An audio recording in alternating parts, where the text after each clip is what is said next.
ಶ್ರೀಗುರುಭ್ಯೋ ನಮಃ. ಹರಿ ಓಂ. ಗುರುಬ್ರಹ್ಮ ಗುರುವಿಷ್ಣು ಗುರುದೇವೋ ಮಹೇಶ್ವರ, ಗುರು ಸಾಕ್ಷಾತ್ ಪರಬ್ರಹ್ಮ ತಸ್ಮೈ ಶ್ರೀ ಗುರುವೇ ನಮಃ. ಇವತ್ತು ಒಂದು ಹಳೇ ಮುದುಕಿ ಪ್ರೇತದ ವಿಚಾರ ನೋಡಿ. ತಮಿಳುನಾಡಲ್ಲಿ ನಾವು ಒಂದು ಸಲ ಒಂದು ಮನೆಗೆ ಭೇಟಿ ಕೊಟ್ಟಿದ್ವಿ. ಆವಾಗ ನಮ್ಗೆ ಸುಮಾರು ಒಂದು 17 ವರ್ಷ ವಯಸ್ಸು. ಆ ಸಮಯದಲ್ಲಿ ನಾವು ಆ ಮನೆಯಲ್ಲಿರುವಂತಹ ಸಮಸ್ಯೆ ಏನು ಅಂತ ತಿಳ್ಕೊಳ್ಳೋಕ್ಕೆ ಭೇಟಿ ಕೊಟ್ಟಿದ್ವಿ.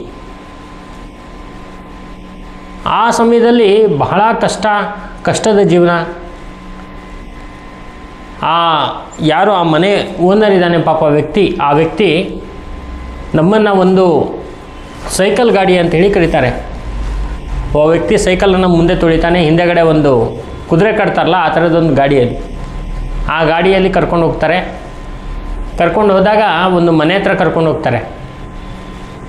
ಆ ಮನೆ ಆ ವ್ಯಕ್ತಿ 6 ತಿಂಗಳ ಹಿಂದೆ ತೊಗೊಂಡಿರ್ತಕ್ಕಂಥ ಮನೆ, ಹಳೆಯ ಮನೆ. ಆ ಮನೆಯ ಹತ್ರ ಹೋಗಿ, ಗುರುಗಳೇ ಇಲ್ಲಿ ಏನಿದೆ ನೋಡಿ, ಈ ಮನೆಯಿಂದ ಬಹಳ ನಮ್ಗೆ ತೊಂದರೆ ಆಗಿದೆ. ನಾವು ಯಾವಾಗ ತೊಗೊಂಡು ಅವತ್ತೇ ನಮ್ಮ ತಂದೆ ತೀರೋದ್ರು. ಅಲ್ಲಿಂದ ಕಷ್ಟಗಳು ಶುರುವಾಯಿತು. ನಮ್ಮ ವ್ಯಾಪಾರ ಎಲ್ಲ ಹೋಗಿಬಿಟ್ಟಿದೆ, ಏನೂ ಆಗ್ತಾಯಿಲ್ಲ. ಈ ಮನೆ ಒಳಗಡೆ ಬಂದರೆ ಬರೀ ಗಲಾಟೆ, ತೊಂದರೆಗಳು, ನಾನಾ ರೀತಿಯಾಗಿರ್ತಕ್ಕಂಥ ಸಂಕಟ, ಒಬ್ಬೊಬ್ರಿಗೆ ಒಂದೊಂದು ಥರ ಸಂಕಟ. ನಾವು ಈ ಮನೇಲಿ ಸುಮಾರು ಒಂದು 14 ಜನ ಇದ್ದೀವಿ. 14 ಜನರ ಮನಸ್ಥಿತಿನೂ ಬೇರೆ ಬೇರೆ ಥರ ಆಗಿದೆ. ಗಲಾಟೆಗಳಂತೂ ನಡೀತಾನೇ ಇದೆ.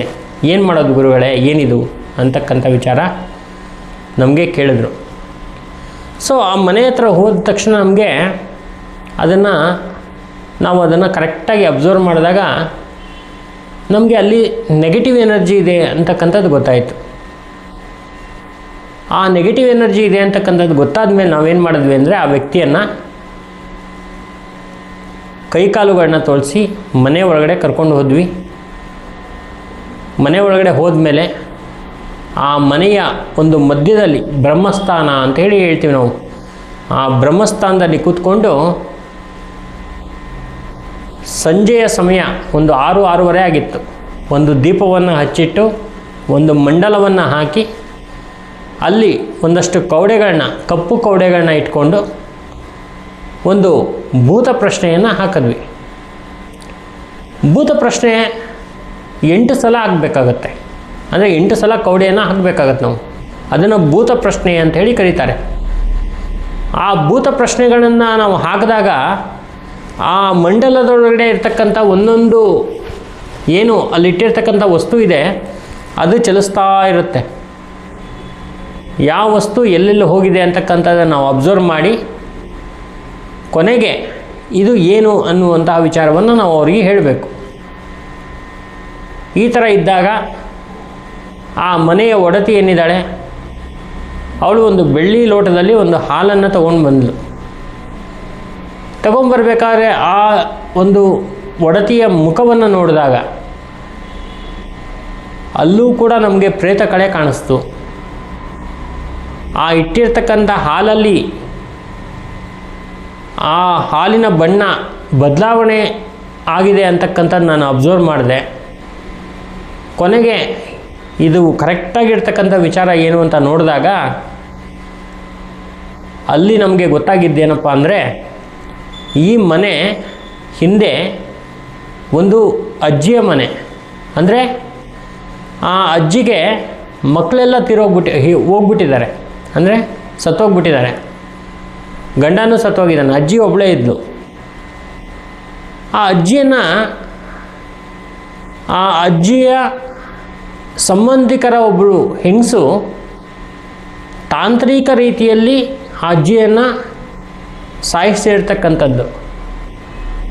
ನೋಡೋಕ್ಕೆ ಸಾಮಾನ್ಯವಾಗಿ ಹುಷಾರಿಲ್ಲದೆ ಹೋದ್ಲು ಅಜ್ಜಿ ಅನ್ನುವಂಥ ವಿಚಾರ ಗೊತ್ತಾಗಿದೆ. ಆದರೆ ತಾಂತ್ರಿಕ ರೀತಿಯಲ್ಲಿ ಸಾಯಿಸಿರುವಂಥದ್ದು. ಆ ಸಾಯಿಸಿರೋದ್ರಿಂದ ಅಜ್ಜಿ ಆತ್ಮ ಅಂತಕ್ಕಂಥದ್ದು ಆ ಮನೆಯ ಬಾಗಿಲಲ್ಲೇ ಕೂತ್ಕೊಂಡಿರುತ್ತೆ. ಆತ್ಮ ಯಾವಾಗಲೂ ಕೂಡ ಕಣ್ಣೀರು ಆಗ್ತಾನೇ ಇರುತ್ತೆ. ಅಜ್ಜಿಗೆ ಆ ಮನೆ ಮೇಲೆ ವಿಶೇಷವಾಗಿರ್ತಕ್ಕಂಥ ವ್ಯಾಮೋಹ. ಈ ಮನೆ ನಂದು, ಈ ಮನೆ ನನಗೇ ಬೇಕು, ಈ ಮನೆ ಯಾರಿಗೂ ಬಿಟ್ಕೊಡಲ್ಲ ನಾನು ಅನ್ನುವಂಥ ವ್ಯಾಮೋಹ ಇದೆಯಲ್ಲ, ಅದಕ್ಕೆ ಅದು ಮೋಕ್ಷ ಸಿಗದೇನೆ ಬಹಳ ಒದ್ದಾಡ್ತಾ ಇತ್ತು. ಇವರು ಯಾವಾಗ ಬಂದು ಆ ಮನೆಗೆ ಸೇರಿಕೊಂಡು ಅಲ್ಲಿ ಏನೋ ಪೂಜೆಗಳು ಪುನಸ್ಕಾರಗಳು ಎಲ್ಲ ಮಾಡೋಕ್ಕೆ ಶುರು ಮಾಡಿದ್ರಲ್ಲ, ಅದು ಅವರಿಗೆ ತೊಂದರೆ ಜಾಸ್ತಿ ಆಗ್ತಾ ಹೋಯಿತು. ಜಾಸ್ತಿ ಆಗ್ತಾ ಹೋಗಬೇಕಾದ್ರೆ ಅದಕ್ಕೆ ಪರಿಹಾರಾರ್ಥವಾಗಿ ಏನು ಮಾಡಬೇಕು ಅಂತಕ್ಕಂಥ ವಿಚಾರವನ್ನು ನಾವು ಎಲ್ಲ ಸ್ವಲ್ಪ ಪ್ರಶ್ನೆಯನ್ನು ಹಾಕಿ ಆ ಅಜ್ಜಿಯ ಒಂದು ಪ್ರೇತವನ್ನು ಮೊದಲಿಗೆ 16 ದಿವಸ ಒಂದು ಬಂಧನವನ್ನು ಮಾಡಿ ನಂತರ ಅಜ್ಜಿಗೆ ಮೋಕ್ಷವನ್ನು ಕೊಡುವಂತಹ ದಾರಿಯನ್ನು ನಾವು ಅವರಿಗೆ ಹೇಳಿಕೊಟ್ವಿ. ಸೊ ಆ ಅಜ್ಜಿಗೆ ಮೋಕ್ಷ ಕೊಟ್ಟ ನಂತರ ಈ ಮನೆಯಲ್ಲಿರುವಂತಹ ಸಮಸ್ಯೆಗಳೆಲ್ಲ ಕ್ಲಿಯರ್ ಆಗ್ತಾ ಹೋಯಿತು. ಅವರ ಮನೆಗಳಲ್ಲೆಲ್ಲ ಸ್ವಲ್ಪ ನೆಮ್ಮದಿಯ ವಾತಾವರಣ, ಮನೆಯಲ್ಲಿರುವಂಥವ್ರ ಮುಖ ಎಲ್ಲ ಸ್ವಲ್ಪ ಒಳ್ಳೆಯ ಕಳೆ, ದೈವಿಕ ಕಳೆ ಬಂದಿರತಕ್ಕಂಥದ್ದು. ಸೊ ಈ ಥರ ಇರಬೇಕಾದ್ರೆ ಮನೆಯಲ್ಲಿ ಒಬ್ಬರು ಹಿರಿಯ ಒಂದು ಮಠಾಧೀಶರನ್ನು ಕರೆಸಿ ಅಲ್ಲಿ ವಿಶೇಷವಾಗಿರ್ತಕ್ಕಂಥ ಪೂಜೆಯನ್ನು ಮಾಡಿ, ನಮಗೂ ಕೂಡ ಅವತ್ತಿನ ದಿವಸದ ಒಂದು ವಿಶೇಷ ಆಹ್ವಾನ ಇತ್ತು. ನಮಗೆ ಸತ್ಕಾರವನ್ನು ಮಾಡಿ ಹಣ್ಣು ಹಂಪಲುಗಳನ್ನ ಕೊಟ್ಟು ಬಹಳ ಪ್ರೀತಿಯಿಂದ ನೋಡಿಕೊಂಡ್ರು. ಅವತ್ತಿಂದ ಇವತ್ತಿನ ತನಕನೂ ಆ ಮನೆಯವರೆಲ್ಲ ನಾವು ಎಲ್ಲಿ ಇರ್ತೀವೋ, ನಾನು ಸುಮಾರು ಒಂದು 2 ಆಫೀಸ್ ಚೇಂಜ್ ಮಾಡಿದ್ದೀನಿ, ಅಲ್ಲೆಲ್ಲ ಅವ್ರು ಬಂದಿದ್ದಾರೆ, 2 ಆಫೀಸಲ್ಲೂ ಬಂದಿದ್ದಾರೆ. ಸೊ ಮೊನ್ನೆನೂ ಬಂದು ಹೋದರು. ಈ ಒಂದು ವಿಚಾರ ನಾನು ಮರ್ತೋಗ್ಬಿಟ್ಟಿದ್ದೆ ವಿಡಿಯೋ ಮಾಡಬೇಕು ಅಂತಕ್ಕಂಥದ್ದು. ಅವ್ರು ಬಂದಾಗ ಅವ್ರು ಪರ್ಮಿಷನ್ ಕೊಟ್ಟರು, ಇಲ್ಲ ಗುರುಗಳೇ ನೀವು ಹೇಳಿ ಏನಿದು, ಇದರ ಒಂದು ವಿಚಾರ ಏನು ಅಂತದ್ದು ಹೇಳಿ ಅಂತ ಹೇಳಿದ್ರು. ಇದರ ಹಿಂದೆ ನಾವು ನೋಡಬೇಕಾದ್ರೆ ದೊಡ್ಡ ಕಥೆನೇ ಇದೆ. ಕೆಲವರೆಲ್ಲ ಏನು ಮಾಡ್ತಾರೆ ಅಂದರೆ ಚಿಕ್ಕ ವಿಷಯ ಇದ್ದರೂ ತುಂಬ ದೊಡ್ಡದಾಗಿ ಹೇಳ್ಬಿಡ್ತಾರೆ. ನಮ್ಗೆ ಹಂಗೆ ಹೇಳಲಿಕ್ಕೆ ಬರಲ್ಲ, ಏನಿದೆ ಅದನ್ನು ಹೇಳಿಬಿಡೋವಂಥದ್ದು. ಸೊ ಈ ಒಂದು ತಮಿಳುನಾಡಿನ ಒಂದು ಮನೆಯಲ್ಲಿ ಈ ಥರದ ಒಂದು ಸಮಸ್ಯೆ ಆಯಿತು. ತಮಿಳುನಾಡಲ್ಲಿ ಎಲ್ಲಿ ಅಂತ ಹೇಳಿದ್ರೆ ಕೃಷ್ಣಗಿರಿ ಅನ್ನುವಂತಹ ಒಂದು ಜಾಗ, ಅದು ಅಲ್ಲಿರುವಂತಹ ಒಂದು ಮನೆ, ಆ ಮನೆಯಲ್ಲಿ ನಡೆದಿರ್ತಕ್ಕಂಥ ಘಟನೆ ಇದು. ಸೊ ಹೆಚ್ಚಿನ ವಿವರ ಬೇಡ ಪಾಪ, ಅವ್ರಿಗೆ ಒಂದು ಬೇಸರ ಆಗುತ್ತೆ. ಹಾಗಾಗಿ ಈ ಮಾಧ್ಯಮದಲ್ಲಿ ಈ ಒಂದು ವಿಚಾರ ನಿಮಗೆ ಗೊತ್ತಿರಲಿ. ಮನೆಯಲ್ಲಿ ಏನಾದರೂ ಸಂಕಟಗಳು ನಡೀತಾ ಇದ್ದರೆ ಅಥವಾ ತೊಂದರೆಗಳು ನಡೀತಾ ಇದ್ದರೆ ಫಸ್ಟ್ ಪ್ರಶ್ನೆ ಹಾಕೋದನ್ನು ಮರಿಬೇಡಿ. ಪ್ರಶ್ನೆ ತುಂಬ ಇಂಪಾರ್ಟೆಂಟ್ ಆಗಿರುತ್ತೆ. ಪ್ರಶ್ನೆ ಹಾಕಿದಾಗಲೇ ನಮಗೆ ಅದರ ಒಂದು ಸರಿಯಾಗಿರ್ತಕ್ಕಂಥ ಸಮಸ್ಯೆ ಏನು ಅಂತಕ್ಕಂಥದ್ದು ಬರುತ್ತೆ. ಇಲ್ಲಿ ಎಷ್ಟೋ ಜನ ಬಂದಾಗ ನಾವು ಪ್ರಶ್ನೆಯನ್ನು ಹಾಕಿ ನಿಮಗೆ ಈ ಥರದ ಶಾಪ ಇದೆ, ದೋಷ ಇದೆ ಅಂತಕ್ಕಂಥದ್ದನ್ನು ಹೇಳ್ತೀವಿ. ಆಮೇಲೆ ಅವ್ರು ಹೋಗಿ ಇನ್ನೂ ಒಂದು ಸೆಕೆಂಡ್ ಒಪಿನಿಯನ್ ತೊಗೊಳ್ಳೋಣ ಅಂಥೇಳಿ ಕೆಲವು ಜ್ಯೋತಿಷರನ್ನ ಕಾಂಟ್ಯಾಕ್ಟ್ ಮಾಡಿದಾಗ ಅಲ್ಲೂ ಕೂಡ ಅವರಿಗೆ ಕರೆಕ್ಟಾಗಿ ಅದೇ ಒಂದು ಆನ್ಸರ್ ಬಂದುಬಿಡುತ್ತೆ. ಹಾಗಾಗಿ ಈ ಥರದ ವಿಚಾರಗಳಲ್ಲಿ ನೀವು ನಿರ್ಲಕ್ಷ್ಯ ತೋರಿಸೋದು ಬೇಡ. ಇದರ ಬಗ್ಗೆ ಒಂದು ವಿಶೇಷವಾಗಿರ್ತಕ್ಕಂಥ ಆಸಕ್ತಿಯನ್ನು ತಗೊಂಡು ಮುಂದುವರೆದ್ರೆ ಅನುಕೂಲ ಆಗುತ್ತೆ. ನಮಸ್ಕಾರ.